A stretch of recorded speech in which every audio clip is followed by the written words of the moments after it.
keklik Ya. mic-nya, kena mute. Padahal Ustaz. Assalamualaikum warahmatullahi wabarakatuh. Waalaikumsalam warahmatullahi wabarakatuh. Waalaikumsalam warahmatullahi wabarakatuh. Alhamdulillah hamdan katsiran thayyiban mubarakan fih.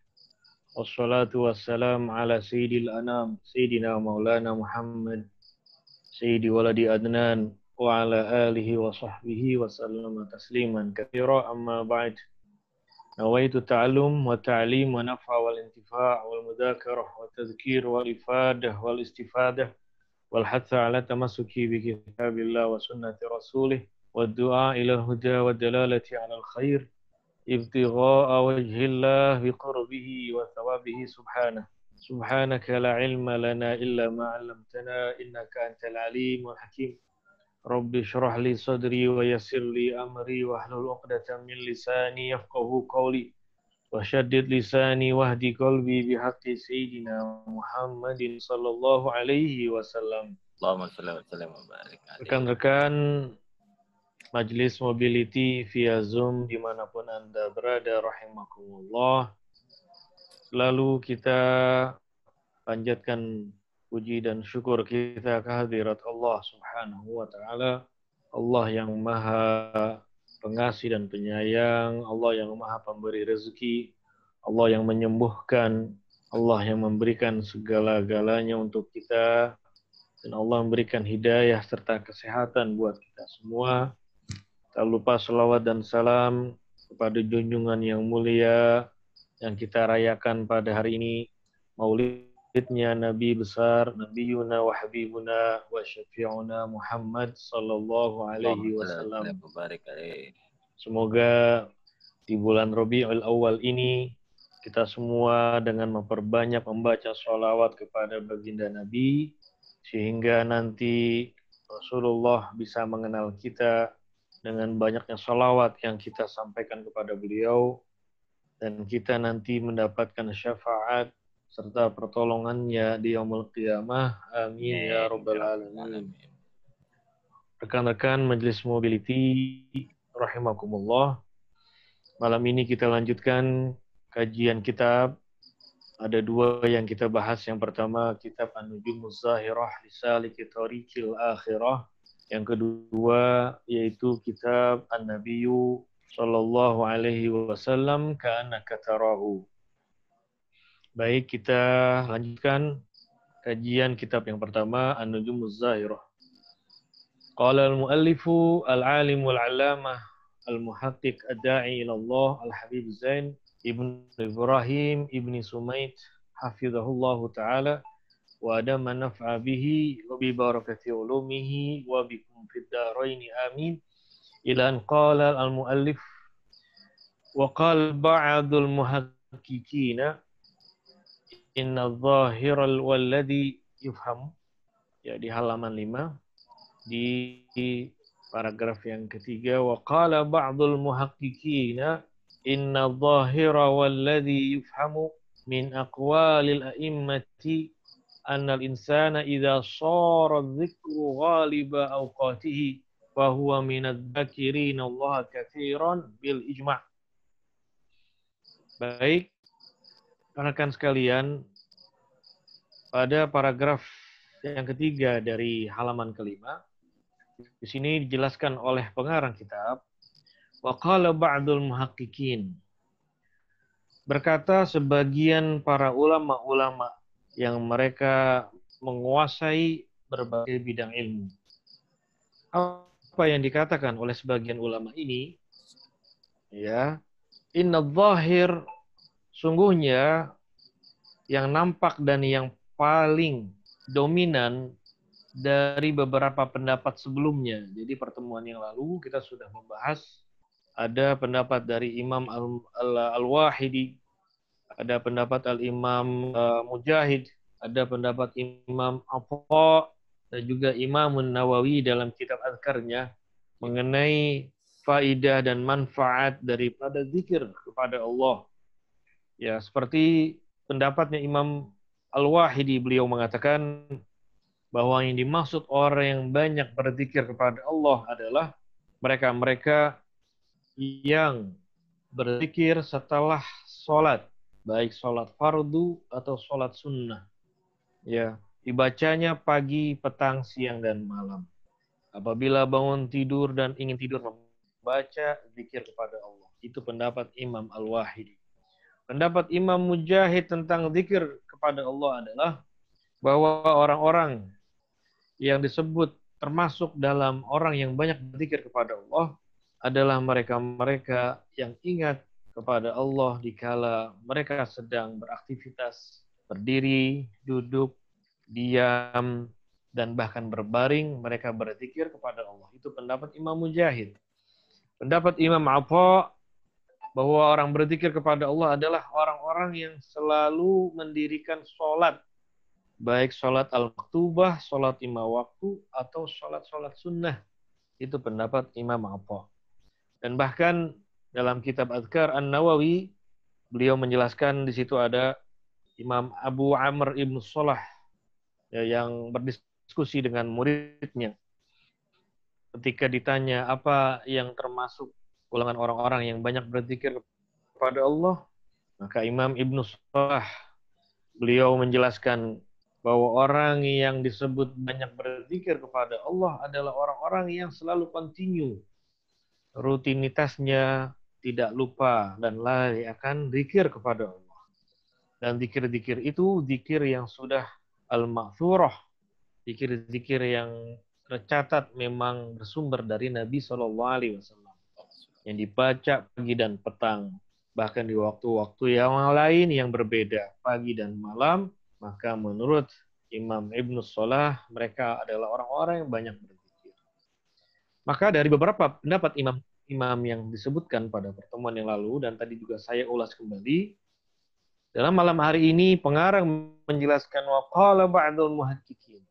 Sebagian orang-orang, para ulama-ulama yang mereka memahami dan menguasai berbagai bidang ilmu agama, menjelaskan bahwa dominan orang-orang yang disebut dengan zikir adalah dapat difahami di sini dari pendapat-pendapat para imam yang tadi dijelaskan, annal insan idza shara dzikru, bahwa manusia apabila menjadikan zikir itu ghaliba auqatihi, dari memenuhi dan mengisi sebagian besar dari waktu kehidupannya, maka fahuwa minadz-dzakirinallaha, maka dia termasuk orang-orang yang banyak berzikir kepada Allah katsiran bil ijma', dan pendapat ini adalah konsensus para ulama. Artinya mayoritas pendapat ulama setelah mereka bersepakat yang dimaksud dengan orang-orang adz-dzakirinallaha katsiran, bahwa orang-orang yang banyak berzikir kepada Allah adalah bagaimana pemahaman yang simpelnya. Ya, setelah melihat dari beberapa pendapat-pendapat imam-imam yang tadi, maka sebagian besar ulama menyimpulkan bahwa orang yang termasuk banyak berzikir kepada Allah adalah idza shar dzikru ghaliba awqatihi, apabila zikirnya itu, bacaan wiridnya dia mengingat kepada Allah, telah menjadikan dominasi dari seluruh waktu yang ia lewati dalam hidupnya. Jadi dipahami seperti ini rekan-rekan sekalian. Kita bangun tidur sudah baca doa, itu zikir. Kemudian setelah itu kita kemana? Biasanya ke kamar mandi. Masuk kamar mandi kita berdoa, itu zikir. Kemudian kita melaksanakan mandi sunnah. Kita minta niat sama Allah supaya mandi sunnah ini, artinya mandi kita ini mendapatkan kesehatan dan juga diangkat hadas kecilnya. Dan Allah bersihkan dari segala bakteri dan virus-virus yang menempel dalam badan kita. Itu doa. Doa adalah zikir. Setelah mandi kita berwudu zikir. Selesai keluar dari kamar mandi kita berdoa, itu zikir. Kemudian kita melaksanakan sholat sunnah, misalkan dibangun malam hari sholat tahajud, itu zikir. Kemudian kita pagi hari sarapan, kita berdoa sebelum makan, setelah makan kita berdoa, keluar rumah kita berdoa, doa masuk ke kantor kita baca doa, selama perjalanan menuju tempat kerja kita aktivitas kita membaca doa, itu semuanya zikir. Apabila semua mayoritas atau dominasi waktu yang kita lewatkan itu adalah zikir kepada Allah, menurut sebagian para ulama, ya konsensus para ijtima ulama, fahuwa minadz-dzakirina Allah katsira. Maka orang tersebut adalah termasuk orang-orang yang banyak berzikir kepada Allah. Jadi rekan-rekan sekalian, majelis mobility dimanapun Anda berada, rahimakumullah, kalau kita sudah melatih diri ini, ya melakukan sebuah riyadhah jasadiyah, riyadhah badaniyah, ya melakukan sebuah training berat, ya artinya olahraga jiwa, olahraga badan dengan caranya berzikir kepada Allah, bahkan kita sudah melakukan aktivitas di dalam kehidupan kita sehari-hari, dominasi waktu yang kita lewatkan itu dzikir, maka dia termasuk minadz-dzakirina Allah katsira. Ya. Kemudian baris berikutnya, paragraf berikutnya. Wa ba'du fahadhihi. Sekarang wa ba'du fahadhihi, maka sekarang pengarang kitab ini, pengarang buku ini setelah menjelaskan, ini kita masih dalam muqaddimatul kitab. Kita masih bahas muqaddimah. Jadi masih bahasan kita ini dari 5 pertemuan dan 6 pertemuan yang malam ini. Dari mulai awal kita buka buku, buka kitab, muqaddimah, dan sekarang masih muqaddimah. Dari muqaddimah awal, basmalahnya, hamdalahnya, kemudian mengenai prakata yang ada kesinambungan dengan apa dari judul dan isi itu harus sama, sinkron. Kemudian tentang sholawat kepada Nabi, dan sedikit pengarang juga mengulas mengenai definisi az-dzakirina Allah katsira, orang yang banyak berzikir kepada Allah. Setelah itu semua, pengarang menulis wa ba'du. Ya, jadi di dalam penyusunan sebuah buku, bahkan saat kita sedang berbicara di depan forum, artinya memberikan sambutan atau memberikan materi dalam sebuah forum umum atau formal, atau berceramah dalam khutbah dan sebagainya, pasti pembicara mengawalinya dengan basmalah, hamdalah, sholawat, kemudian wa ba'du. Wa ba'du atau amma ba'du. Itu bagian dari ya metode penulisan dan juga metode public speaking. Wa ba'du. Jadi setelah bahas selama 5 kali pertemuan dan malam hari ini, sampailah pengarang menulis wa ba'du. Artinya demikian. Langsung dijelaskan. Demikianlah maksud ini, yaitu fahadhihi. Ini buku ini, kitab yang saya tulis ini, mengenai apa? Azkarun. Azkarun adalah bentuk jamak dari tunggalnya zikrun. Ini adalah zikir-zikir. Ini adalah doa-doa. Yang bagaimana? Nafi'atun. Yang sangat berguna, bermanfaat. Ini adalah buku ini mencakup ya di sini azkar nafi'ah. Zikir-zikir yang bermanfaat bagi pembaca. Wa ad'iyatun syafi'ah. Dan juga buku ini, kitab ini berisikan doa-doa yang akan memberikan pertolongan kepada yang membacanya. Ya. Jama'tuha, pengarang menulis jama'tuha, saya kumpulkan. Jadi doa-doa dan zikir-zikir yang termaktub di dalam kitab ini bukanlah semata-mata dari penulis semuanya. Tapi penulis atau pengarang kitab ini, beliau mengumpulkan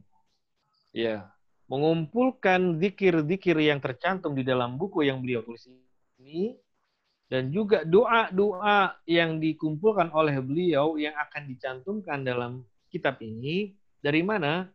Min kutubil ulama, dari referensi buku-buku karangan kitab-kitab para ulama yang banyak, al-musannafah, yang tertulis atau dikarang oleh para ulama-ulama tersebut, fi amalil yaumi wal lailah, yang mana buku-buku tersebut yang diambil oleh pengarang dari referensi-referensi kitab-kitab yang dikarang oleh para ulama yang mana memuat amal al-yaum walailah, tentang amalan-amalan yang dilakukan oleh kita setiap hari dan malamnya. Wa ghairiha min kalamil arifin, dan tidak hanya ya mengambil dari referensi kitab-kitab para ulama, tapi juga beliau pengarang kitab ini mengumpulkan dan menulisnya di dalam satu buku ini, mengambil dari kalamil arifin, pendapat-pendapat, ucapan-ucapan para wali-wali Allah. Berikut wa ijazatihim. Berikut juga beliau mencantumkannya para ucapan-ucapan dan kalam-kalam para waliullah, yang mana kalam para waliullah, ucapan-ucapan doa-doa mereka para wali ini memiliki kekuatan berupa ijazah. Artinya sebuah sertifikat izin supaya kita bisa mengamalkan. Jadi kalau kita mendapatkan doa atau zikir, kalau kita mendapatkan izin dari gurunya, insya Allah bacaan dan doa zikir tersebut akan cepat disampaikan kepada Allah melalui wasilahnya orang-orang soleh waliullah tadi. Nah, kebetulan alhamdulillah, alhamdulillah, pengarang kutub kitab ini An-Nujumuz Zahirah di Saliki Thoriqil Akhirah, beliau adalah guru besar Al-Faqir. Ya, ketika Al-Faqir dulu belajar kepada beliau di Madinah, maka buku ini dan dari pengarang kepada saya itu memiliki sanad yang bersambung, seorang murid kepada guru. Maka insya Allah dalam pelajaran-pelajaran berikutnya mengenai zikir-zikir dan doa yang akan kita pelajari, semua rekan-rekan mobility yang ikut dalam majelis online ini setiap malam Kamis bisa mengamalkannya dan langsung mendapatkan ijazah daripada murid kepada guru, guru kepada muridnya, terus bersambung kepada Nabi Muhammad Sallallahu Alaihi Wasallam. Baik, lanjut halaman ke-6 Om Awai.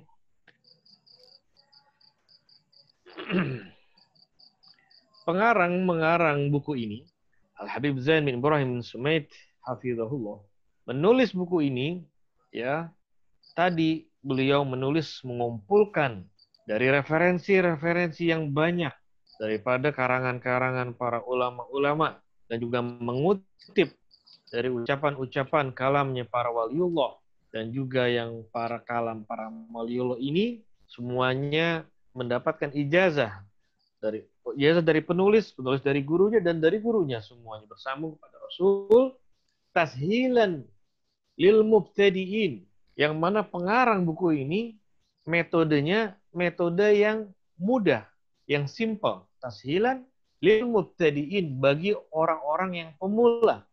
Makanya cocok ya saya ambilkan buku ini menjadi buku referensi yang kita bahas setiap malam Kamis. Kenapa?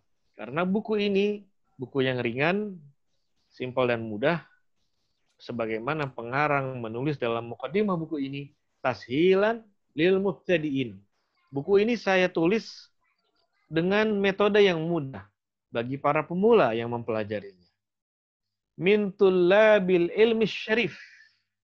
Memudahkan bagi pemula untuk siapa? Untuk para mereka yang ingin menuntut ilmu yang mulia. Ya. Jadi mubtadiin ini dimaksudnya adalah pemula bagi orang-orang yang ingin belajar dan mereka memiliki keterbatasan, maka buku ini bisa dijadikan referensi di dalam mempelajari zikir dan doa. Wa targhiban lis-salikin bisuluk ala manhajid dinil hanif. Penulis buku ini Al-Habib Zain bin Ibrahim tidak hanya dengan metode yang mudah untuk bisa difahami, dibaca, dihafalkan bagi pemula, tetapi juga beliau menulis di sini targhib lis-salikin, supaya orang-orang yang mereka sedang mencari Tuhannya, orang-orang yang sedang melakukan perjalanan spiritual, orang-orang yang sedang mencari sebuah air dari oase untuk menghilangkan rasa haus keingintahuan mengenai agama, spiritualnya, kekuatan imannya, apa? Untuk memberikan motivasi bagi mereka itu. Siapa as-salikin?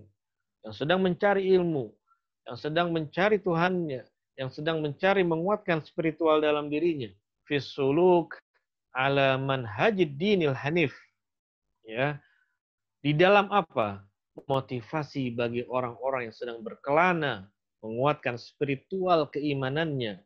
Ya, fisuluk ala manhajid dinil hanif, untuk mengikuti jalan yang sesuai dengan arah dan bimbingan agama yang lurus yang benar ini. Wa as'alullah ta'ala. Nah, setelah beliau penulis ini, maksudnya apa mengarang kitab ini?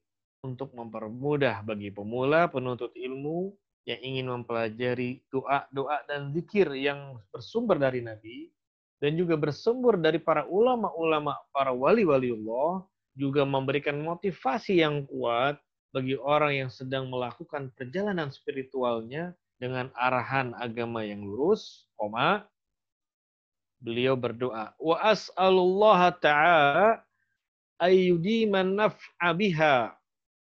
Sekarang penulis memohon doa kepada Allah.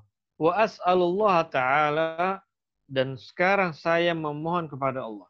Jadi rekan-rekan Majelis Mobility Malam Kemis, dimanapun Anda berada, rahimakumullah, selalu kita membaca di setiap buku-buku, di dalam kata pengantar atau sekapur siri, bahkan kalau teman-teman dulu kuliah, itu di mukadimah sebelum daftar isi, memberikan kata pengantar, pasti di bawahnya dianjurkan kita memohon kepada Allah dan juga memberikan sebuah ucapan terima kasih bagi keluarga terdekat yang kita cintai.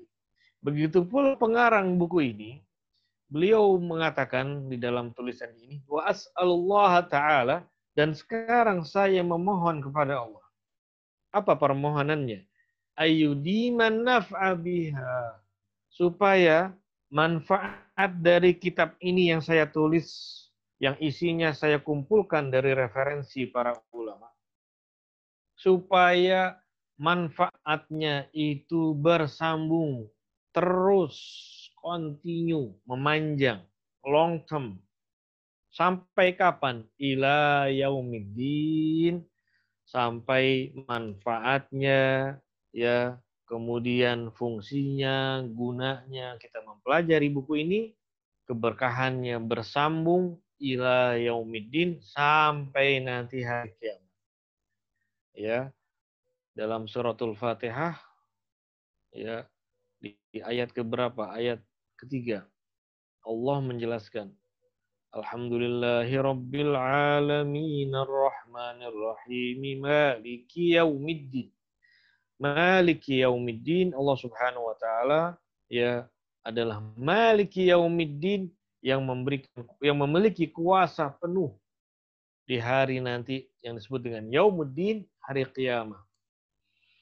Wa antakuna, doa oleh pengarang yang dipanjatkan kepada Allah yang beliau tulis dalam mukadimah ini, wa antakuna musilatan liman amila biha ila darin naim. Yang pertama, beliau berdoa supaya manfaat buku ini bersambung terus sampai hari kiamat.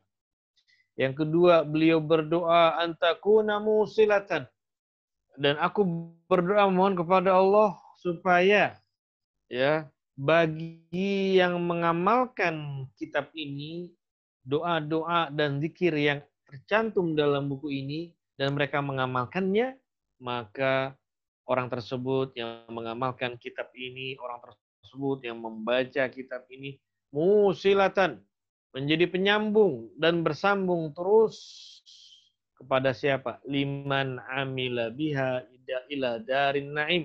Jadi pengarang mohon kepada Allah, sangat berharap supaya pahalanya itu bersambung Ya, liman amila biha, bagi orang yang mengamalkan isi dari kitab ini. Jadi pengarang berdoa, ya Allah mudah-mudahan orang-orang yang mengamalkan isi dari kitab ini, pahalanya itu nyambung. Sampai kapan? Ila darin na'im. Sampai ke surganya Allah subhanahu wa ta'ala. Ya subhanallah. Jadi pengarang berdoa untuk kita yang mengamalkan dan membaca kitab ini. Pertama doanya, supaya manfaatnya bersambung sampai yaumul qiyamah. Kedua, supaya pahalanya bersambung juga bagi orang-orang yang mengamalkannya dan akan dipetik semua hasil panen yang apa? Yang ditanam di dunia, nanti di surga mereka memetik hasilnya dengan baik. Karena apa? Dunia ini mazra'atul akhirah, rekan-rekan sekalian. Dunia ini adalah ladang beramal. Untuk apa? Nanti hasil yang kita petik menjadi hasil yang indah, yang bagus, kualitas yang super, dapat kita petik, ambil dan rasakan manisnya, indahnya nanti di surganya Allah Subhanahu wa taala. Yang ketiga, pengarang kitab ini Al-Habib Zain Ibrahim Sumait berdoa, wa ru'yati wajhillahil karim, bahwa bagi siapa saja yang membaca dan mengamalkan kitab yang beliau karang ini, nanti kelak mereka dan kita semua insya Allah akan melihat wajahnya Allah subhanahu wa ta'ala. Allahumma la tahrimna. Beliau menulis doa, Allahumma la tahrimna. Ya Allah, janganlah engkau kurangi, janganlah engkau hilangkan, janganlah engkau cegah. Apa? Khairu ma indaka. Setiap kebaikan-kebaikan, pahala-pahala yang berada di sisimu ya Allah, di syarri ma indana, sebab karena aku berbuat dosa, sebab aku berbuat maksiat, sebab kami ini melakukan kesalahan-kesalahan dan kekhilafan ya Allah. Maka dengan kesalahan, kekhilafan, doa, dosa, maksiat yang kami lakukan, la tahrimna khairu ma indak.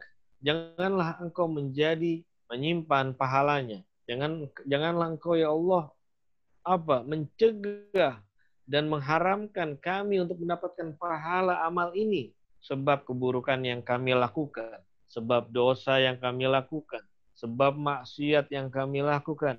La tahrimna khairu ma indak ya Allah. Janganlah engkau cegah pahalanya itu untuk engkau berikan kepada kami. Janganlah engkau haramkan pahala-pahala itu kepada kami, sebab keburukan dan dosa maksiat yang kami lakukan. Ya Rahmanu, ya Allah yang Maha Pengasih. Ya Rahim, ya Allah yang Maha Penyayang. Ya Fattah, ya Allah yang Maha membuka segala sesuatu, rezeki, ilmu, keberkahan, kenikmatan. Bukakanlah semuanya ya Allah.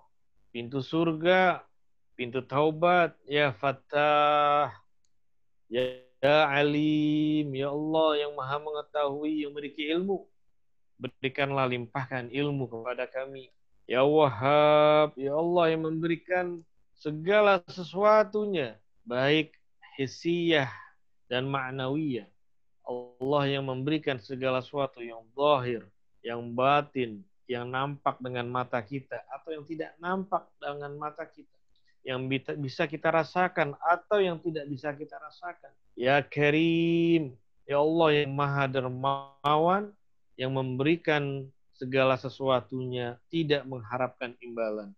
Amin. Ya Allah, kabulkanlah semua doa-doa yang kami panjatkan. Rekan-rekan Majelis Mobility via Zoom, dimanapun Anda berada, rahimakumullah. Sampai di sini, ya muqaddimah, penulis kitab, pengarang kitab ini memberikan kata pengantarnya. Di akhir muqaddimah, beliau Al-Habib Zain bin Ibrahim Sumait mencantumkan 2 bait syair.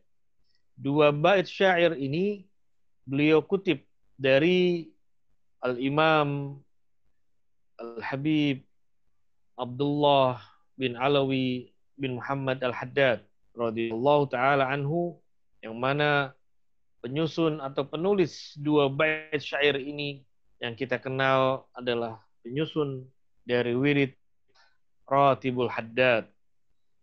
Apa 2 bait syair ini?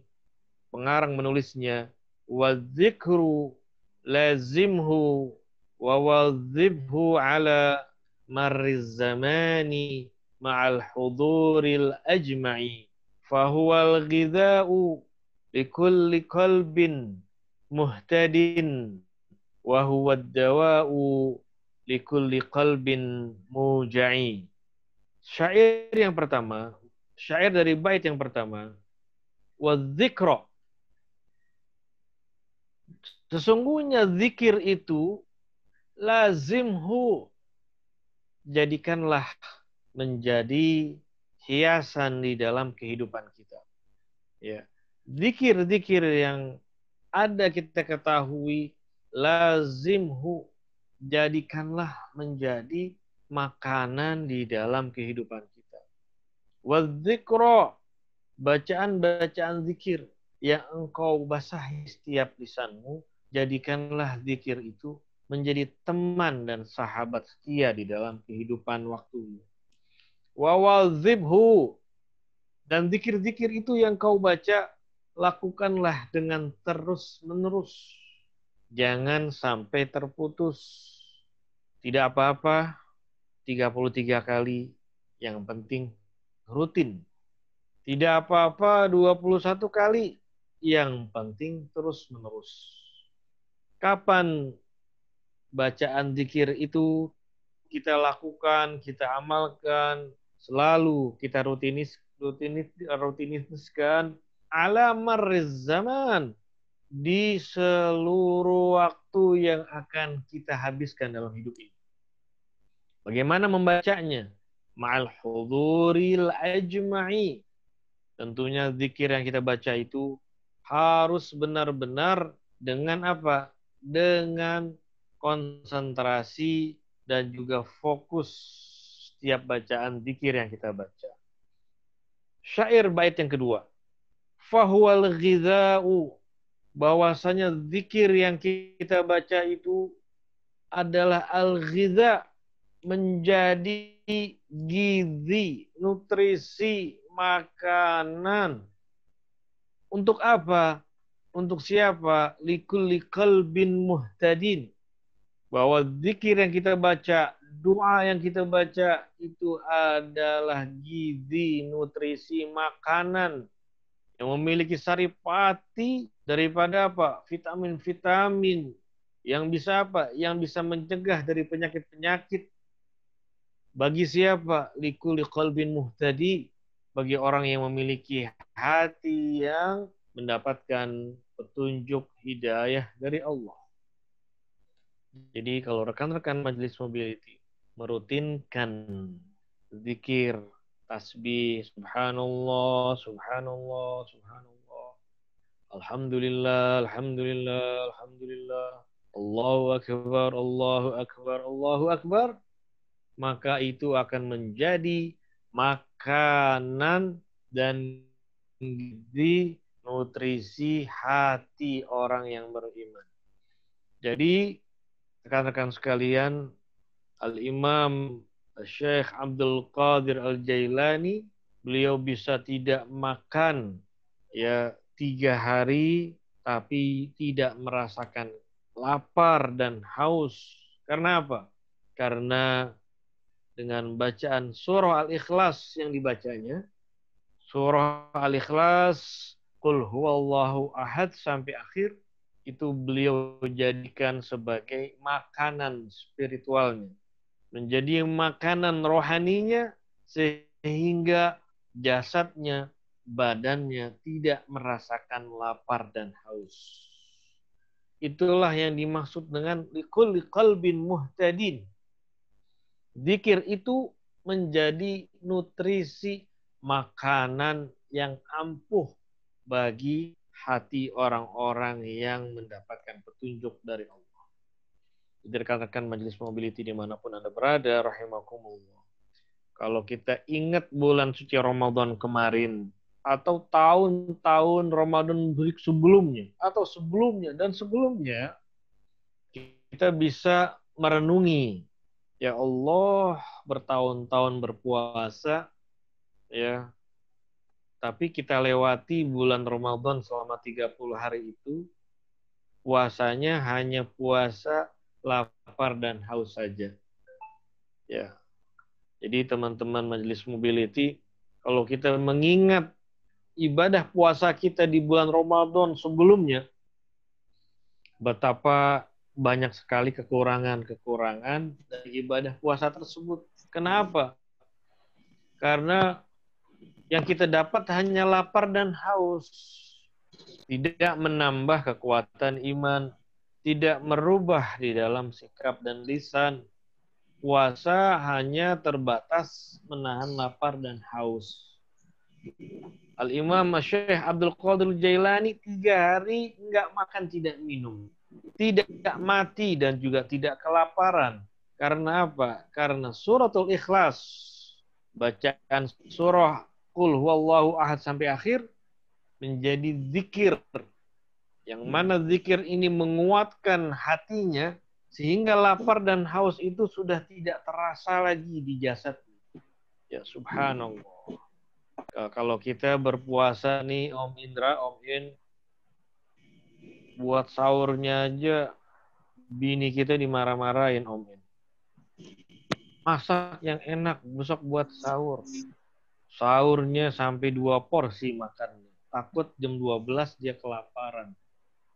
Padahal dari zaman dulu sampai sekarang nggak ada orang puasa sampai mati, nggak ada. Begitu pula pas buka puasa.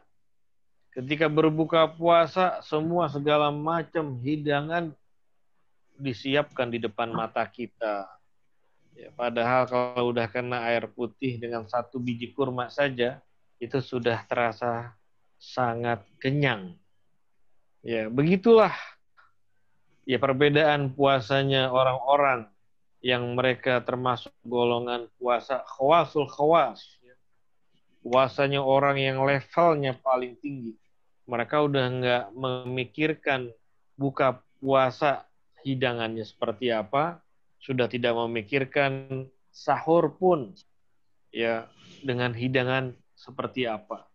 Karena apa? Mereka menjadikan zikir itu al-ghiza. Mereka menjadikan zikir itu adalah menjadi nutrisi makanan yang paling kuat untuk mengenyangkan hatinya. Bukan mengenyangkan perutnya. Ya, jadi Om Jubed mungkin juga pernah merasakan saat ingin berbuka puasa Ramadan, lewat di kanan kirinya itu tukang dagang banyak banget. Gorengan, cendol, kolak, semuanya diborong, dibeli. Sampai di rumah, cuman makan 1 bakwan aja sama cabai, sama air teh anget, udah kenyang. Yang lainnya nggak kemakan. Padahal dari jalanan tuh udah ngancem. Ya, saya beli semua, saya borong nih, Om Jubed. Enak banget tuh, es yang warna merah, es yang warna hijau, semuanya dibeli. Begitu di rumah buka puasa, cuman air teh saja dengan 1 gorengan, alhamdulillah sudah kenyang. Ya. Bedanya kita puasanya orang awam dengan puasanya orang khusus dan yang sangat khusus yang level paling tinggi, mereka udah nggak kepikiran lagi mengenai perut. Karena apa? Yang diisi nutrisinya adalah hati. Dengan apa? Dengan zikir kepada Allah. Makanya Al-Imam Al-Habib Abdullah bin Alawi Al-Haddad di dalam syair bait yang kedua ini, beliau mengatakan zikir itu adalah al-ghiza. Zikiran kepada Allah itu adalah nutrisi. Itu adalah gizi untuk mengisi makanan di hati. Jadi rekan-rekan Majelis Mobility dimanapun Anda berada, rahimakumullah, Kalau kita ini, Om Hans, nggak makan 3 hari, kemungkinan kita udah diinfus di rumah sakit. Ya, Om Syarif Makmuruddin, kita ini nggak makan 3 hari, nggak makan nasi, tapi masih makan. Cuman nggak makan nasi 3 hari. Begitu hari keempat, ngeliat nasi goreng, Masya Allah, udah kayak macan mau nerkam mangsa. Itu kalau kita begitu. Tapi kalau orang enggak makan rohani, dia enggak sholat, dia enggak mengaji, dia enggak isi dengan ta'lim majelis ilmu, berhari-hari, berminggu-minggu, berbulan-bulan, bahkan tahunan, dia tidak isi rohani dan hatinya dengan gizi, nutrisi, makanan ilmu, dan dengan zikir, berarti dia adalah orang hidup, tapi sesungguhnya mati. Kita kalau makan sehari, kenyang.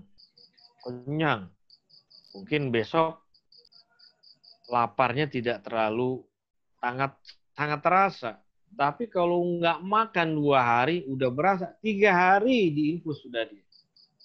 Jadi kalau ada orang ngambek mogok makan, itu pernah dulu orang demonstrasi karena apa? Aspirasinya tidak dipenuhi. Akhirnya bibir atas bawah dijahit, mogok makan sampai diinfus, dirawat, diopnam di rumah sakit. Itu makanan zohir. Tapi ternyata ada hamba-hamba Allah yang dikuatkan hatinya, dia nggak mikirin perut. Yang penting diisi, dikayakan hatinya, dikuatkan gizi nutrisi hatinya. Jadi masalah perut nggak masalah, artinya tidak merasakan sesuatu yang hilang dari makanan yang belum masuk ke mulutnya. Jadi kalau dia belum sholat, merasakan ini ada makanan rohani yang belum dimasukin ke dalam tubuh. Coba kalau tadi siang ini, misalkan Om Indra mestinya makan jam 12, jam waktu istirahat. Karena kesibuknya jam 1 lewat.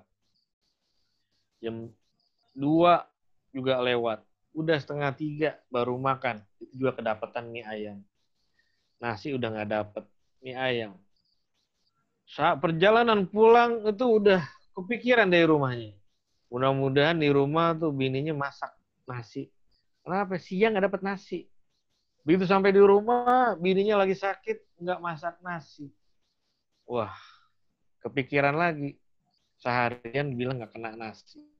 Itu kalau kita manusia. Ya. Coba kalau ingin menjadi orang kita yang melatih riyadhah jasadiyah, riyadhah badaniyah, dengan memperkaya hati kita, memperkaya dengan gizi nutrisi hati kita. Cobalah, ya nggak dapat nasi nih, coba kita kenyangin badan ini dengan mengenyangkan hatinya. Dengan cara apa? Dengan zikir kepada Allah. Yang paling mudah, zikir lafzul jalalah. Allah, Allah, Allah, Allah, Allah. Insya Allah Om Indra kuat nggak makan nasi sampai besok. Siangnya nggak kena nasi, malamnya nggak kena nasi, besok pagi sarapan baru kena nasi. Bininya nanya, kemarin gimana makannya? Cuman mie ayam. Seharian mie ayam? Iya, pagi sarapan Indomie, siangnya sore mie ayam, besoknya pagi baru kena nasi. Alhamdulillah sehat al-afiyah. Kenapa? Ngamalin zikir lafzul jalalah seperti syairnya Imam Al-Haddad, fahuwal ghidha'u, zikir itu adalah nutrisi makanan yang kuat menguatkan hati. Oh, kata bininya, alhamdulillah habis ngaji malam Kamis. Jadi ngomel-ngomelnya kurang kalau masalah makanan. Karena laki itu biasanya paling bawel kalau masalah makanan, Om Jubed. Ya, pulang kayaknya mesti banget disiapin kopi. Padahal nggak begitu. Laki-laki di bapak-bapak ya Kenapa sih harus banget pulang ke rumah harus ada teh atau kopi disediain sama dia? Bininya harus bikin. Kenapa harus begitu? Kita pun bisa mandiri. Kita ini bisa mandiri ya. Istri kita, bini kita itu udah kecapean seharian sama anak-anak kita. Yang kita nggak tahu bagaimana mereka berjibaku dengan anak-anak kita. Cuman gara-gara segelas air teh sama kopi, kita pulang kehujanan, harus banget dia yang bikinin. Padahal kita bisa bikin itu. Ya, nah, mulai sekarang kita melatih ya, riyadhah jasadiyah, badaniyah. Ya, pernah juga Al-Fakir rasakan gitu dalam perjalanan, waktu nggak cukup, akhirnya makan telat. Ya udah kita isi dengan Allah, Allah, Allah. Jadi kita tidak perlu mengeluh ketika sampai di rumah. Kita belum makan siang, sampai rumah makanan udah habis. Cukup kita zikir sebelumnya dengan Allah, Allah, Allah. Ya, isi al-ghidha, nutrisi, makanan, gizi di hati, ya makanan yang kuat dalam hati. Itulah adalah zikir kepada Allah Subhanahu wa taala. Bait yang terakhir di dalam mukaddimah ini, pengarang menulis mengutip dari kalam Imam Al-Haddad. Wa huwa ad-dawa'u likulli qalbin muja'i. Zikir itu kata Imam Haddad, huwa ad-dawa'. Zikir itu adalah obat. Zikir itu adalah formula atau apa? Nawar. Yang bisa menawar dari racun-racun di dalam tubuh kita. Dan juga obat atau penawar atau formula likulli qalbin muja'i bagi setiap hati yang sakit. Rekan-rekan majelis Zoom Mobility malam Kamis dimanapun Anda berada, sepertinya kita ini semua sakit. Itu benar. Kita ini sakit. Ya, kita sakit. Kita akui kita sakit, ya Allah. Kalaupun terlihat oleh orang jasad kita, tubuh kita yang nampak dari diri kita ini sehat, tapi sesungguhnya semua orang itu sakit. Ya, kenapa? Kalau di hatinya masih ada dengki sama orang, itu sakit. Kalau di hatinya masih ada hasut sama orang, itu sakit. Kalau di hatinya ada rasa dendam dengan orang, itu sakit. Kalau di hatinya masih ada rasa selalu kurang saja, itu sakit. Ya, maka dengan zikirlah menjadi obat untuk menyembuhkan sakit yang ada di dalam hati kita.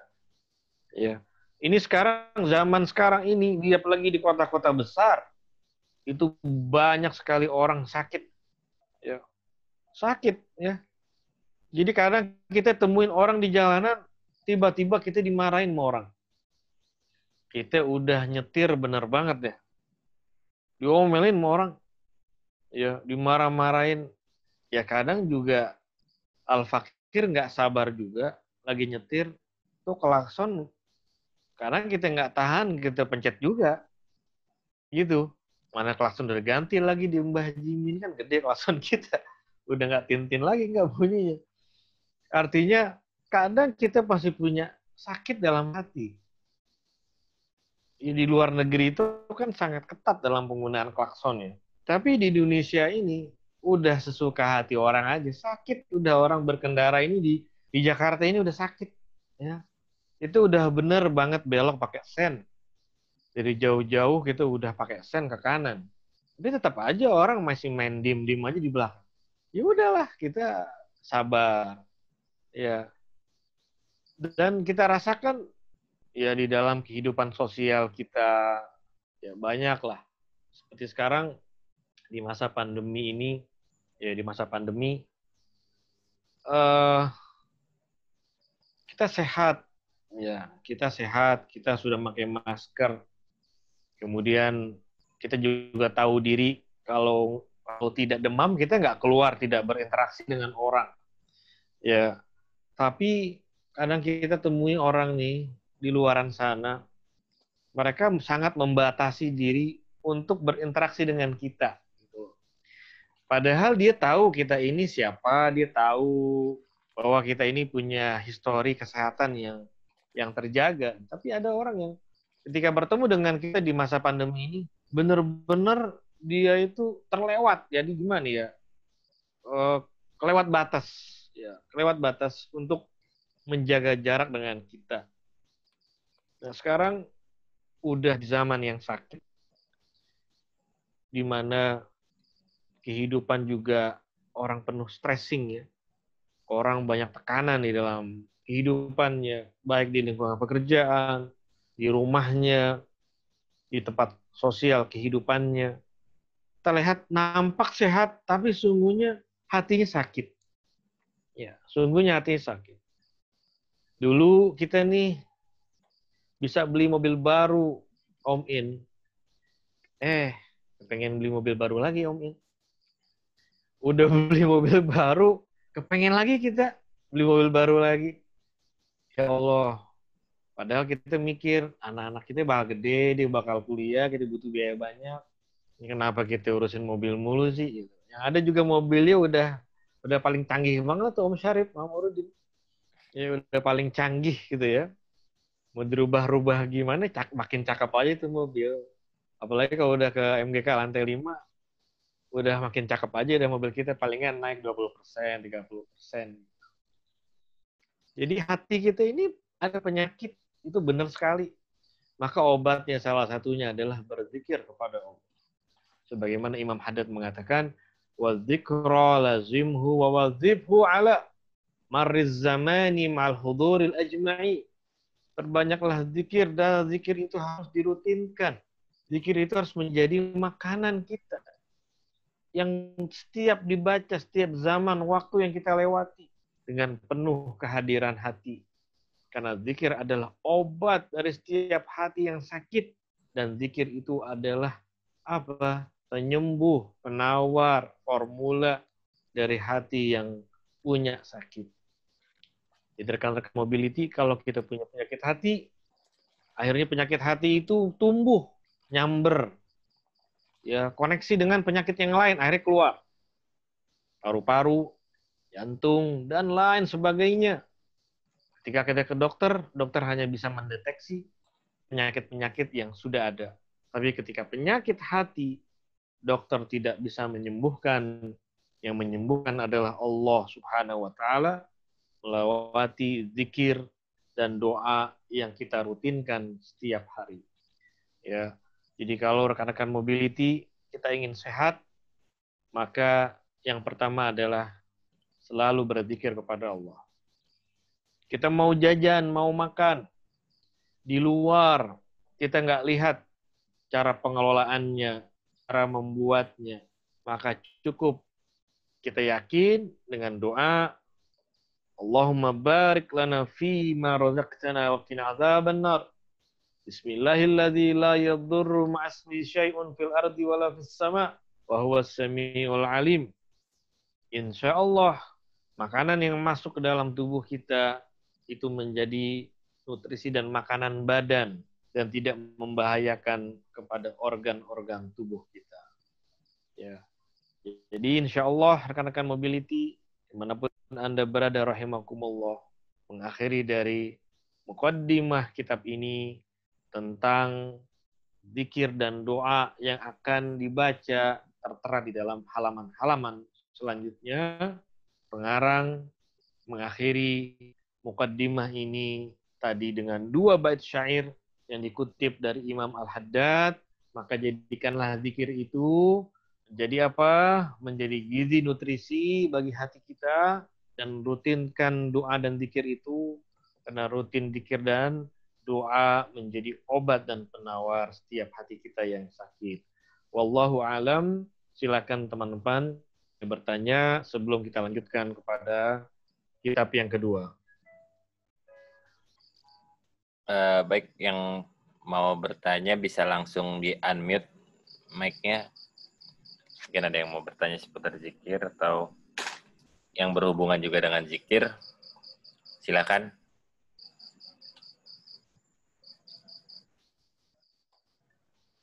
Ada yang mau bertanya? Om Roger? Tafadhol Om Rojan. Ya, Silakan. mau bertanya nih. Assalamualaikum Pak Ustadz. Waalaikumsalam, Rojen. Silakan. Baik, terima kasih kajiannya cukup baik sekali. Namun ini kan ruang lingkupnya adalah kalau saya nangkep adalah itu komunitas mobility begitu kan. Betul. Walaupun ada pihak-pihak lain yang ikut, itu adalah baik sekali gitu kan untuk menambah wawasan keislamannya. Lalu kalau saya cermati dari bahasan tadi, memang seperti kita kalau ke Anyer itu melihat pantai begitu luas gitu kan, tidak bisa kita simak lebih dalam masuk ke sub institusi yang lebih dalam gitu. Ini sebagai saran mungkin ya, karena kita komunitas mobil gitu kan, kita coba contohkan pada saat ada sekitar 60 orang datang ke Anyer dalam rangka tur gitu kan. Ya. Mereka itu kan walaupun ada beberapa yang non muslim, Betul. itu saya lihat ke masjid itu paling bisa dihitung dengan jari gitu kan, yang melakukan aktivitas sholat 5 waktu, baik maupun jamak maupun yang wajibnya gitu kan. Betul. Nah ini adalah kalau boleh usul, karena ini konteksnya tadi masuk ke ranahnya mobility, tentu kita berharap topiknya lebih mengarah bagaimana teman-teman di komunitas ini selain tur juga bisa melakukan aktivitas keagamaan yang tidak kalah sama dengan di rumah. Mungkin dari mulai masuk ke mobil pun kita sudah mengatakan Assalamualaikum, ini tidak pernah ada gitu kan. Teman-teman itu boleh ditanya gitu kan. Apalagi dengan doa-doa masuk ke mobil itu nggak sama sekali nggak ada. Nah, saran saya kalau topiknya itu lebih mengarah kepada itu, karena ini membawa komunitas, akan jauh lebih menarik gitu kan, daripada lebih jauh lagi. Walaupun ini bahasan topiknya adalah bahasan tentang zikir, tentang ini. Tapi kalau kita masuk ke zikirnya lebih dalam lagi satu sisi, bagaimana teman-teman ini bisa mengaplikasikan di lapangannya gitu kan, karena memang teman-teman mungkin banyak lebih mobilitas kemana-mana, tapi kadang-kadang lupa, mereka tur ke sana kemari, ada masjid, mereka tidak pernah mampir, lewat semua gitu kan. Nah ini yang saya simak dari tahun 2016, saya masuk komunitas itu, satu persatu begitu. Walaupun ada beberapa komunitas lain yang saya ikuti, ada juga yang seirama dengan kita, mampir. Nah ini harapannya adalah mengajak kita, kalau dikir mungkin itu adalah satu hal yang baik. Tapi yang wajibnya pun ini tolong dihimbau kepada teman-teman supaya juga yang pertama Zoom-nya ini bisa ikut banyak mereka dan bisa menangkap gitu isi daripada itu. Nah ini tanpa bermaksud apapun, ini hanya saya ikut berpartisipasi karena saya sering juga mengikuti kajian-kajian Zoom ini, mereka singkat, padat tapi tepat gitu kan, sehingga akhirnya begitu kata keluar dari Zoom ini sudah nangkep intinya begini gitu. Baik. Nah ini itu aja Pak Ustadz, mohon maaf sebelumnya. Wabillahi taufiq wal hidayah. Wassalamualaikum warahmatullahi wabarakatuh. Waalaikumsalam. Bisa dimaklumi Om Rojan. Memang bermula majelis ini dulunya ada beberapa rekan-rekan dari Mobjak itu kita mengadakan ta'lim di masjid di rumah. Seiring kesibukan teman-teman akhirnya ketemu pandemi, ya alhamdulillah kita menyadari betapa pentingnya ta'lim, akhirnya kita penuhi melalui online Zoom. Untuk harapan-harapan ke depan, memang kita sangat mengharapkan bahwa tur-tur itu, setiap kegiatan touring ataupun apapun di rekan mobility ini, sholat fardu tidak ditinggalkan. Jadi saya kalau ke MGK, ke mabesnya mobility, ke Mbah Jimin, ya memang sih belum bisa ngajak Mbah Jimin ke musola di bawah. Saya akuin, saya belum bisa mengajak Mbah Jimin untuk sholat. Jadi paling tidak saya mengatakan ke Mbah Jimin, Mbah, saya mau sholat dulu, atau musola di mana Mbah? Padahal udah tahu di bawah.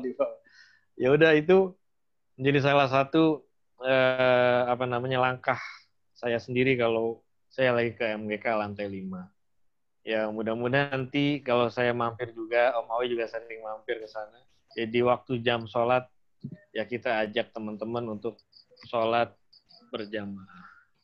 Dan dulu pernah juga di bulan Ramadan saya ke MGK, ada juga di siang bolong dia masih ngerokok bulan Ramadan. Harapan saya kalau udah bisa datang ke majelis di Zoom ini, insya Allah nanti Allah kasih hidayah. Walaupun tidak secara langsung memberikan himbauan-himbauan itu kepada mereka, tapi nilai dan kesadaran itu insya Allah Allah akan memberikan jalannya. Jadi ke depannya boleh juga itu bagi rekan-rekan yang sini masih aktif di dalam pengurus, seandainya ada touring-touring atau perjalanan kegiatan, ya masukkan di situ rundown acaranya adalah sholat berjamaah atau mampir ke rest area untuk sholat fardu. Baik demikian ya, mungkin Amin. ya itu komentar atau pengantar dari saya mengenai bagaimana tadi ya harapan dari Om Rojan. Insya Allah Om Rojan, mudah-mudahan kita bisa melakukan perubahan ya, paling nggak di mobility sendiri, insya Allah. Ya, silakan. Ya, maaf Ustadz, Om Rojan, ada tambahan sedikit tambahan. Jadi memang ini kita mau mulai, kita bukan layaknya kita sedang mendidik anak yang memang kita bisa langsung tegur, artinya langsung kita ajak. Memang kita metodenya nggak seperti itu, dan karena teman-teman kita juga bukan teman-teman yang masih kecil atau anak-anak muda, memang banyak yang sudah berumur. Artinya langkah ini salah satu langkah. Mungkin dulu kita udah pernah mulai majelis di masjid dekat rumah Ustadz Faisal. Terus berhubung pandemi ini, alhamdulillah sekarang ada jalannya kita mulai Zoom ini. Nah ini salah satu langkah awal kita mau mengajak secara halus, karena kan kita nggak bisa memaksa langsung nih. Artinya kita nggak bisa ngajak, kayak contoh mungkin kemarin kita barengan di Anyer, nggak mungkin saat mereka lagi karaoke atau lagi nyanyi-nyanyi, kita ayo sholat layaknya kita di pesantren gitu dulu. Artinya memang itu kan agak sedikit susah untuk menjalani itu. Jadi makanya ya sebagian kita seperti tadi Ustadz Faisal contohin, artinya kita cuma nanya musola, kita izin, kita mau sholat kita izin. Artinya biar sedikit mengingatkan gitu. Memang kan nggak bisa langsung. Ini juga kita berharap ke depannya lebih islami di mobility ini. Makanya share link ini terbuka untuk semua member. Kita nggak berbicara region. Tanpa region di sini kita pengen terbuka, dan ini tujuannya nanti biar kita ke depannya masing-masing udah sadar diri, bukan dengan paksaan gitu Om. Oke, baik. Siap. Ada lagi tambahan yang mau bertanya? Tapi saya mohon izin nih, nggak bisa sampai tuntas. Mungkin sebentar lagi saya mau izin. Apa Rojan? Izin kelar. Nanti insya Allah kapan-kapan kalau ada itu lagi saya ikut lagi. Terima kasih dan salam hormat aja sama Pak Ustadz. Iya, Om Rojan. Salam hormat dalam salam kenal gitu. Terima kasih. Ya. Mudah-mudahan nanti bisa ketemu di MGK gitu. Insya Allah. Gitu. Nanti ada rekaman. Awai suka ngajak tuh ke sana, namun saya belum sempat ke sana. Nanti ada rekaman pengajiannya Om Awai, bisa dikirim nanti ya. Nanti link setiap pengajian ini dari mulai pertama, kelima belum, belum sempat, lupa. Mungkin nanti yang kelima sama keenam insya Allah malam ini aneh upload. Baik Om Ustadz, kalau nggak ada yang bertanya kita lanjut ke pembahasan berikutnya. Ya. Sebentar, aneh bukain kitabnya dulu.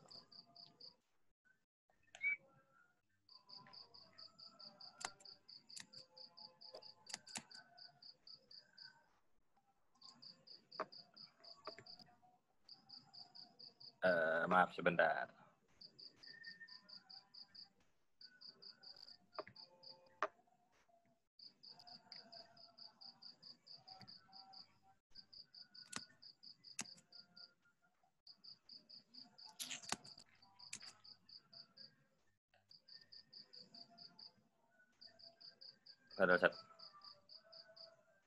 Belum tampil di saya, Om Awai. Oh, belum tampil? Belum. Ada Sat? Ya, sudah. Bismillahirrahmanirrahim. Qala al-muallifu rahimahullahu taala wa adama naf'a bihi wa bi barakatihi wa ulumi wa bikum fid dharain amin. Kita lanjutkan kajian kitab yang kedua, yaitu kitab An-Nabiyyu ka'annaka tarahu, Nabi Muhammad SAW seakan-akan di hadapan Anda. Hadis yang ini, yang berikutnya, Bismillahirrahmanirrahim. Wa kana, halaman sebelumnya Om Awai, maaf. 4 ya? Oh ya. Ya. Wa kana sallallahu alaihi wasallam la ya'kulu muttaki'an wa ya'kulu mimma yalihi atau kama qala Nabi sallallahu alaihi wasallam. Pada malam hari ini hadis yang kita bahas, hadis yang berkenaan mengenai kepribadian Nabi sallallahu alaihi wasallam, yaitu beliau bersabda wa kana sallallahu alaihi wasallam. Dan sungguhnya Nabi sallallahu alaihi wasallam la ya'kulu muttaki'an. Rasulullah sallallahu alaihi wasallam itu kalau makan, makannya tidak sambil berbaring, ya.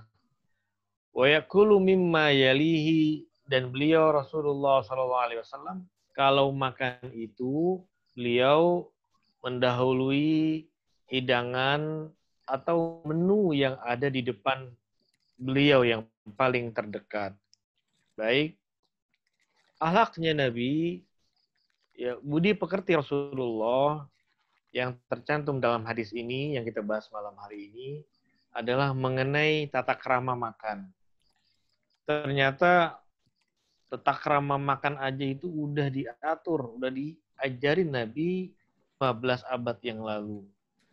Jadi kalau kita nih menjadi pejabat sekelas menteri, ya apalagi RI 1, RI 2, kita itu nanti akan diajarin kalau kita mau bertamu kepada mereka, apalagi masuk istana, kita akan diajarkan mengenai aturan, ya, protokoler kalau diajak dinner, gala dinner, atau lunch, atau breakfast di istana. Kita diajarin oleh staf kepresidenan bahwa nanti cara makannya, mengambil sendoknya, mengambil menunya, meletakkan piringnya, bla bla bla bla, semua diajarkan, dikasih tahu. Bahkan ada sekolah khusus mengenai tata krama, ya, mengenai cara hidup, ya, norma-norma bagaimana kita kalau sedang berinteraksi dengan orang, dari mulai berbicara, pandangan mata, kemudian bahasa tubuh, itu ada sekolahnya, sangat mahal. Dan pelajaran pada malam hari ini dalam hadis mengenai kepribadian Nabi, Rasulullah itu la ya'kulu muttaki'an. Nabi Muhammad itu kalau makan tidak sambil berbaring. Ya kecuali kalau kita sakit itu berbeda. Jadi Rasulullah kalau makan tidak sambil berbaring kemudian menyenderkan badannya, tidak. Ya, Rasulullah kalau makan layaknya orang makan, ya. Jadi duduk yang baik sesuai tata krama, apalagi kalau kita di hadapan tamu, apalagi kalau di depan orang tua dan guru. Jadi ada tata kramanya. Itulah Rasulullah mengajarkan kepada kita kalau makan jangan berbaring, apalagi terlihat nampak di depan kita kalau dia adalah seorang guru atau orang tua kita. Jangan sampai kita terlihat ini tidak sopan atau tidak punya tata krama etika. Wa yaqulu mimma yalihi, dan dijelaskan di sini bahwa Nabi Muhammad kalau sedang makan, beliau mengambil menu hidangan yang disajikan itu yang terdekat dengan beliau. Jadi ini tata krama, ini adab. Jadi kalau makan, kita makan di restoran nih, Mobility ngadain touring, kemudian kita makan di restoran bareng-bareng, maka makanan menu yang dihidangkan, kalau makanannya sharing ya, misalkan dipesan itu sharing. Lain hal kalau kita masing-masing udah order makanan ya punya kita. Tapi kalau makanan sharing, hendaklah kita mendahului menu hidangan yang di hadapan kita dulu. Jangan kita ngambil menu hidangan yang jauh dari kita, yang itu udah di depan orang lain. Itu bukan bagian dari tata krama. Itu ya tidak sesuai dengan budi pekerti akhlaknya Nabi Shallallahu Alaihi Wasallam. Jadi apalagi kalau makanan, kita makanan bersama-sama, kalau kayak di masjid, di pondok pesantren, majlis taklim, itu biasanya makanan tuh dihidangkan dalam satu nampan, ya. Nah, dalam satu nampan ini ada nasinya, ada lauknya, satu nampan berempat, dagingnya 4, ya. Menu yang lain ada 4. Jadi kita tidak boleh mengambil lauk punya orang. Lauk yang ada di hadapan kita, itulah yang kita makan terlebih dahulu. Tidak boleh lauk orang lain yang bukan bagian dari kita comot, kita makan. Kita aur-aur, itu tidak boleh.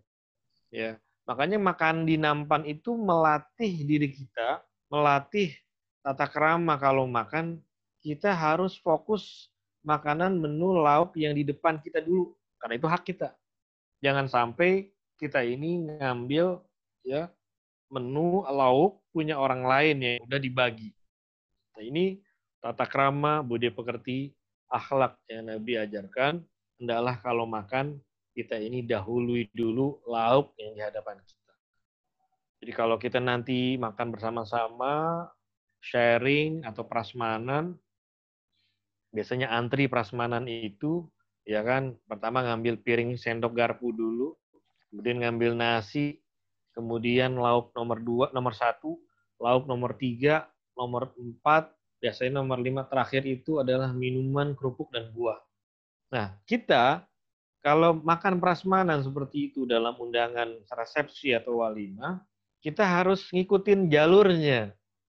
Ya, ngambil nasi dulu, ngambil piring sendok garpu, nasi, kemudian kita lewatin lauk pertama, lauk kedua, ketiga, dan terakhir. Jangan sampai kita ini nyelak antrian. Kita belum sampai kepada lauk 3, kita langsung nyelak ke lauk 3. Nah, ini bukan bagian dari akhlaknya Nabi SAW. Ya, memang kita perlu sabar. Kita kalau antri makan prasmanan, kadang ada orang yang nyiduk lauknya itu kelamaan. Jadi antrian di belakang semakin panjang. Tetap kita itu sabar menunggu. Sampai orang di depan kita ngambil lauknya 1, 2, 3 sampai terakhir, dia selesai ngambil minuman dan buahan. Nah, ini akhlaknya Nabi SAW sudah diajarkan kepada kita 15 abad yang lalu. Jadi Nabi SAW adalah panutan kita, suri tauladan kita. Beliau adalah uswatun hasanah kita. Nah, mengenai akhlak budi pekerti makan ini, beliau mengajarkan kepada kita, hendaklah kalau makan jangan berbaring, dan kalau kita makan, ambillah lauk pauk, hidangan yang di depan kita dahulu. Nggak boleh kita mengambil hak orang lain, atau yang jauh di sana, kita bersabar, sampai saatnya kita boleh mengambil atau minta lauk sharing yang jauh di hadapan. Ya, demikianlah keterangan hadis pada malam hari ini. Silakan rekan-rekan yang ingin bertanya. Ya, dipersilakan. Om Hans, Om Jubed. Assalamualaikum, Ustaz. Assalamualaikum, Om Hans, silakan. Ini yang agak sedikit pertanyakan, mungkin kita sekedar sharing dan ya bertanya dan sharing. Betul. Kadang-kadang saya berpikirnya begini, Pak Ustaz. Ya, gimana Om Hans? Halo. Ya, silakan. Iya, gini, saya berpikir gini. Saya sudah, alhamdulillah ini kita sudah mengetahui nih, kita mengetahui sifat-sifat Nabi, karena itu kan kita belajar. Karena kita belajar, kita mengetahui sifat Nabi dari cara bangun tidur, dari segala sesuatunya, itu kita belajar. Akan tetapi, yang saya perhatikan nih, kita itu harus belajar. Contoh yang Pak Ustadz katakan tadi, sekolahnya itu tentang adab itu mahal. Memang betul, itu tuh mahal. Akan tetapi Nabi tuh sudah ngajarin kalau kita mau belajar kayak gini nih, kita tuh bisa gitu. Betul. Nggak perlu bayar mahal. Nah, pertanyaannya kadang-kadang saya begini Pak Ustadz nih, ada dalam hati pertanyaan. kenapa mereka orang-orang kafir, mereka orang-orang Yahudi, orang-orang yang di luar non-Muslim itu, mereka yang mengaplikasikan kehidupannya Nabi dibanding kita gitu loh. Iya. Dibanding kita yang lahir sebagai Muslim gitu. Makanya ya pelan-pelan belajar. Oh ternyata oh ya istinsa, Nabi kenapa ngajarin istinsa? Karena istinsa seperti ini. Dan mereka para orang Yahudi, para orang Nasrani di sana, mereka yang mengaplikasikan. Contoh, antri. Orang kita nggak bisa pungkiri orang kita kalau antri ya itu dia nyelak, antri apapun gitu kan nyelak. Iya, Tapi iya. orang-orang budaya barat gitu, orang-orang luar itu benar-benar apa? Benar-benar disiplin dia antri, dia betul gitu. Itu kan suatu pelajaran yang Nabi ajarkan gitu. Nah, itu di mana letak pelencengannya dan bagaimana untuk kitanya itu, gitu Pak Ustadz. Ya. Om Hans, saya pernah diskusi dengan satu orang. Beliau ini menuntut ilmu di luar negeri ya, artinya di negara bagian di Amerika. Beliau bilang orang-orang bule itu di sana waktu dia tinggal belajar stay di sana sangat jauh berbeda dengan kondisi di Indonesia yang kita mayoritas Muslim.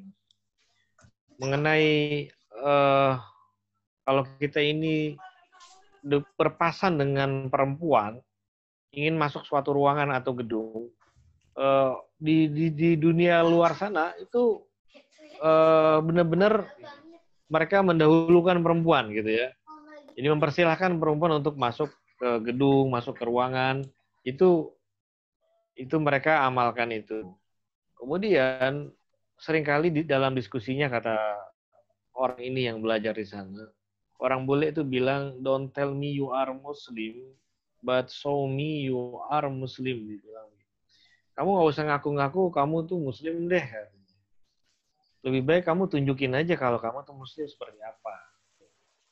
Artinya kalau kamu Muslim ya kamu harus benar-benar mewujudkan akhlak ya di hadapan kami.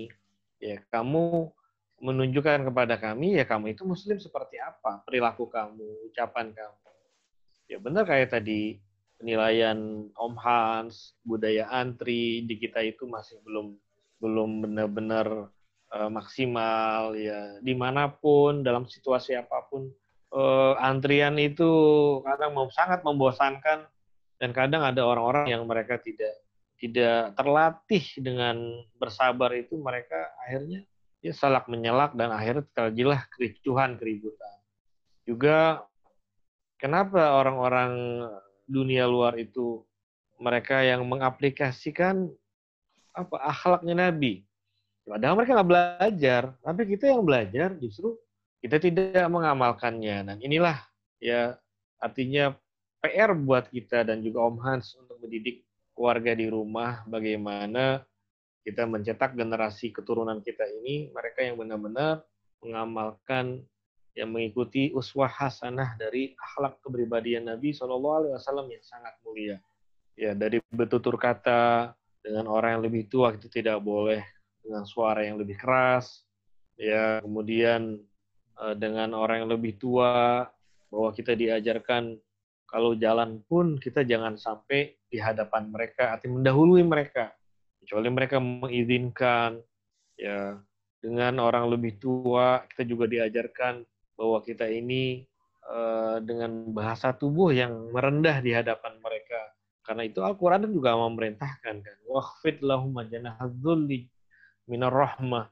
Jadi kalau di hadapan orang yang lebih tua, apalagi orang tua, maka kita dengan menundukkan bahasa tubuh di hadapan mereka, kita ini lebih muda yang harus menghormati mereka. Dan inilah nilai-nilai norma-norma yang nampaknya memang di masyarakat kita ini belum secara maksimal ya diamalkan. Ya, ini tugas kita semua. Jadi bukan tugas seorang guru di sekolah, seorang dosen di universitas, atau seorang guru di dalam komunitas keagamaannya, tetapi adalah PR besar buat kita semua. Yang paling terkecil adalah mendidik putra-putri kita, mereka memiliki akhlak yang mulia, yang mengikuti uswah hasanah dari baginda Nabi Shallallahu Alaihi Wasallam. Makanya ada metode ya, dakwatul hal, ya, dakwatul hal afsah min da'watil maqal gitu ya. Jadi mengajak orang dengan kita melakukan contoh terlebih dahulu itu lebih mengena daripada kita hanya omong-omongan aja. Jadi misalkan Om Hans nih, Om Hans ingin mengajarkan putra-putrinya supaya kalau habis makan piring kotor dan gelasnya itu dipindahkan ke tempat cucian piring. Maka Om Hans sebagai bapak, ya, kalau hanya nyuruh saja, hanya perintah dengan suara yang keras saja, lama-lama si anak ini akan merasa jenuh, dan pada satu titik yang jenuh dia akan berontak, ya, itu anak. Tapi kalau kita mengajarkannya, nak, mari nak, ayo, nih kita habis makan nih, kita sama-sama yuk kita pindahin piring kotor ini, gelas dan lain-lain ini kita pindahin ke tempat cucian. Cara bawanya begini supaya tidak pecah jatuh, meletakkannya di sini supaya juga tidak numpuk dan jatuh. Itulah namanya dakwatul hal. Jadi mengajak orang lain, mendidik orang lain dengan cara mengaplikasikannya, kita dengan mencontohkannya terlebih dahulu, ya, baru orang lain melihatnya itu lebih afsah katanya. Itu lebih mengena, itu lebih tepat sasaran targetnya daripada Om Hans sebagai bapak hanya teriak-teriak saja. Teriak, menyuruh, maka si anak, ya, kan kita berbeda ya, berbeda umur. Si anak dengan alamnya dan kita dengan alamnya itu tidak akan sinkron. Maka kita harus punya metode pendidikan kepada anak-anak kita. Itulah yang terlebih dahulu. Orang terdekat dahululah, yaitu anak putra-putri kita, menjadi anak didik dan orang tua sebagai gurunya. Jangan sampai orang lain dan sebagai guru, sementara orang tua bukan sebagai guru. Makanya ada satu bait syair, seorang ulama mengatakan, al-ummu madrasatun li abnaiha. Idza a'adattaha a'adatta syu'bat al-araqi. Seorang ibu itu adalah universitas, katanya. Jadi seorang ibu bukan hanya sebagai pengatur rumah tangga, tapi seorang ibu itu harus menjadi dosen, ya, di universitas serumahnya. Makanya beruntung kalau kita ini memiliki istri yang mereka setara pendidikannya dengan kita. Ya, bersyukur kalau mereka lebih tinggi pendidikannya. Kenapa? Karena mereka adalah pendidik pertama bagi anak-anak kita di rumah. Jadi demikianlah Om Hans, ini PR kita buat semua untuk menjadikan contoh, ya, dakwah itu menjadi contoh dulu, terlebih dekat siapa putra-putri kita di rumah, hingga nanti mereka kelak akan meneruskan dakwahnya, artinya mengajarkan akhlak-akhlak Nabi, mengenalkan dan mengamalkan adab-adab tata keramanya kepada orang lain, dimulai dari diri kita dan keluarga kita di rumah. Wallahu a'lam. Baik, ada lagi yang mau bertanya? Om Syarif? Om Suma? Mendem-mendem baik nih Om Suma nih. Assalamualaikum. Salam. Kaitan dengan tadi mungkin ya, yang kalau ada makan di acara wedding gitu ya, kebanyakan kan standing party itu Ustadz. Iya, betul. Nah, kadang kita udah coba mungkin cari tempat duduk, tapi kadang ya ada orang tua yang harus diutamakan seperti itu. Betul. Apakah kita dengan terpaksa harus berdiri itu, apakah diperbolehkan Ustadz, atau harus gimana Ustadz sikap kita gitu? Ya, terima kasih Om Syarif Mahmudin. Ya. Udah menjadi kebiasaan di lingkungan kita mengadakan sebuah walimah atau resepsi pernikahan itu di gedung. Karena rumah sekarang kan orang-orang kita itu sempit, Kalau rumah-rumah kakek kita itu lebar. Ya. Kemudian dulu walimah ya di rumah orang kumpul-kumpul jadi sudah. Tapi sekarang seiring berkembang zaman, kemudian relasi semakin banyak dan sekarang menjadi apa ya, sebuah prod ya. Kalau orang mengadakan wedding itu di gedung, itu prod ya. Kebanggaan buat dia bahwa dia sukses, artinya anak-anaknya sukses, maka mengadakannya di Balai Sudirman dan lain sebagainya. Cuma menjadi PR juga buat tamu adalah saat kita itu makan minum di wedding party, ketersediaan bangku itu nggak ada. Ya, betul. Nggak ada. Bangku itu hanya khusus bagi keluarga 2 besan saja dan tamu-tamu VIP. Kemudian bagaimana kita? Ya dalam situasi yang darurat, kita juga nggak mungkin bawa Tupperware dari rumah Om Syarif Mahmudin. Iya, betul. Kita bawa kantong sama rantang juga, kita bakalan diusir gitu ya mungkin. Ya kan? Kemudian kalau kita nggak makan juga, ya gimana ya Om Indra, emang jamnya makan di gedung jam 6 atau jam setengah 7 sampai jam 9. Ya siang tank jam 12 kita datang lebih awal masih acara adat, datang telat tinggal air putih doang. Ya akhirnya dalam kambing guling jadi. kambing guling. Dalam situasi yang seperti itu ya pada akhirnya ya jadi masmuh ya apa ya? Ya uzur sudah. Akhirnya kita makan juga sambil diri, minum sambil diri. Ya saya pun kalau hadir tempat begitu akhirnya ngumpet-ngumpet. Akhirnya nggak hidup makan, nyempil-nyempil di pojokan sudah. Betul. Ya makan. Gitu ya, iya, karena kalau malu juga ketemu. Yang malu juga ketemu yang kita kenal. Kita mau pura-pura nggak ngunyah salah. Piring kita taruh juga salah, masih banyak banget, enak lagi makanannya. Kalau lagi lapar, ya jadinya ya udah jadi kondisi yang darurat sudah. Ya, sudah dimaklumin. Makanya ada juga orang-orang yang masih mempertahankan ya.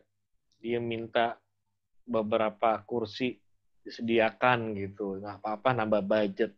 Ya walaupun mengurangi sedikit space, tapi paling tidak dia udah berusaha untuk memberikan ruang duduk bagi tamu-tamu yang ada. Begitu. Ya kadang juga kita temuin orang tua. Dia sudah tua.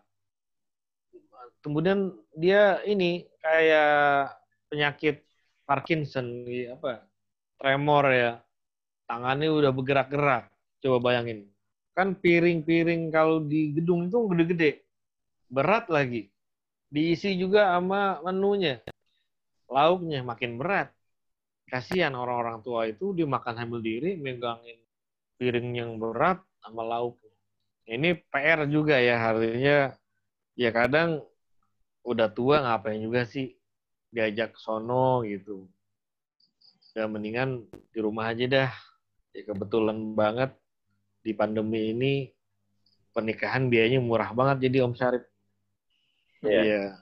Jadi ya, udah paket hemat sudah sekarang. Nikahnya akadnya di KUA. Habis itu udah kagak ada yang namanya walimah. Ya undang-undang orang juga yang dikenal kenal saja. Ya karena berharap memang menjadi menyadarkan kita bahwa ya akhirnya nikah itu ya pada pokok-pokoknya saja, rukun-rukunnya aja dipenuhi. Ya adapun mengenai adat istiadat ya di masa pandemi ini ya untuk sementara ditiadakan terlebih dahulu. Ya kasihan lah kita punya teman-teman yang di event organizer ya yang biasa wedding, yang nyewa-nyewain tenda dan lain sebagainya, catering. Oh ya Allah kita sedih gitu ya. Udah mata pencahariannya udah kagak ada dah sudah nggak ada. Ya kita berdoa sama Allah mudah-mudahan mereka punya usaha yang baru ya, bisa memperkerjakan lagi karyawan-karyawannya dan semakin barokah kehidupannya. Paling itu. Ya wallahu a'lam. Silakan yang lain. Om Jubed, ada yang mau ditanya? Om Suma, nih ada teman dari Tangcap juga nih. Om Suma. Nih, sepuhnya Iya, Om Suma. Mobility Tangcap. Nggak tahu nih, ini ketiduran apa enggak nih Om Suma nih. Iya. Ini sepuh ini salah satu foundernya Tangcap juga ini. Oh, Masya Allah. Om Indra, mau nanya nggak? Lanjut. Om Comot. Tadi aneh mau nanya apa ya? Lupa dah. Nah, udah umur. Ya udah umur gue udah 32 ya kan. Lebih dikit. Bukannya yang paling muda di sini, Om Indra di sini. Udah tahu ada. Kayaknya ada yang mau aneh tanya, tapi aneh lupa. Ya. Mungkin nanti kalau ingat aneh telepon. Ya. Baik. Kalau sudah ada yang bertanya, mungkin sudah bisa kita tutup dengan doa. Baik, Ustaz. Awai. Padahal Teman-teman sekalian, Majelis Mobility Majin Malam Kemis via Zoom dimanapun Anda berada, rahimakumullah. Alhamdulillah kita sudah melaksanakan ta'lim dari 2 kitab yang kita baca. Kita tutup dengan baca surat Al-Fatihah. Kita niatkan semoga orang-orang tua kita, guru-guru kita, sanak famili kita yang sudah berpulang ke rahmatullah. Semoga Allah jadikan kuburnya taman-taman di surga.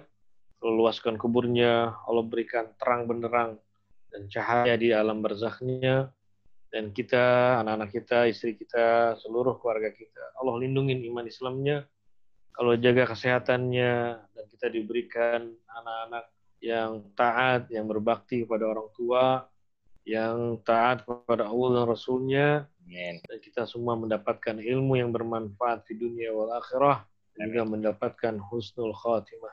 بتلك النية وعلى كل نية صالحة وإلى حضرة النبي الفاتحة.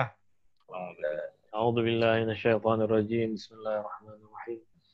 الحمد لله رب العالمين الرحمن الرحيم مالك يوم الدين. إياك نعبد وإياك نستعين واهدنا الصراط المستقيم صراط الذين أنعمت عليهم غير المغضوب عليهم ولا الضالين آمين. أستغفر الله العظيم. بسم الله الرحمن الرحيم. الحمد لله رب العالمين حمدا يوافي نعمه ويكافئ مزيده. اللهم صل على سيدنا محمد وعلى آل سيدنا محمد. طب القلوب ودوائها وعافية الأبدان وشفائها نور الأبصار وضيائها قوت الأرواح وغذائها وعلى آله وصحبه وبارك وسلم. اللهم انفعنا بما علمتنا وعلمنا ما ينفعنا وزدنا علما نافعا. اللهم ارزقنا فهم النبيين وحفظ المرسلين وإلهام الملائكة المقربين. اللهم اغننا بالعلم وزينا بالحلم واكرمنا بالتقوى وجملنا بالعافية يا أرحم الراحمين. ربنا آتنا في الدنيا حسنة وفي الآخرة حسنة وقنا عذاب النار. وصلى الله على سيدنا محمد وعلى آله وصحبه وسلم. Alhamdulillahi Rabbil Alamin. Terima kasih rekan-rekan semua. Mudah-mudahan bermanfaat ilmu yang kita pelajari. Amin. Maaf segala kekurangan. Ya, makasih Om Awai yang udah istiqomah. Mudah-mudahan kita semua juga istiqomah. Amin ya Rabbal Alamin. Dan Allah iyyakum ajmain. Wassalamualaikum warahmatullahi wabarakatuh. Waalaikumsalam Waalaikumsalam warahmatullahi wabarakatuh.